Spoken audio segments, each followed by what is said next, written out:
అమావాస్య నాడు మధ్యాహ్నం 12 గంటలకి పితృదేవతలు గుమ్మం ముందుకు వస్తారు. ఆ రోజు తప్పకుండా పితృదేవతల పేరు చెప్పి బ్రాహ్మణుడికి పొత్తరిస్తారు. పొత్తర అంటే పొడి పదార్థములు అని. అలా ఇవ్వకపోతే కనీసం 2 చేతులు ఊపి చూపించాలి.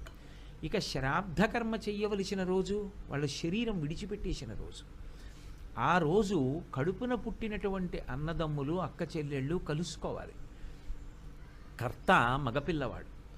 ఆ కారణం చేత వెనక పుట్టిన పిల్లల చేతులు పైకి పెట్టి ఆ మొట్టమొదట పుట్టినవాడు ఎవరుంటాడో వాడి చెయ్యి కింద పెట్టి ఇలా చెయ్యి తిప్పి బొటనవేలు మించి నీరు విడిచిపెడతారు.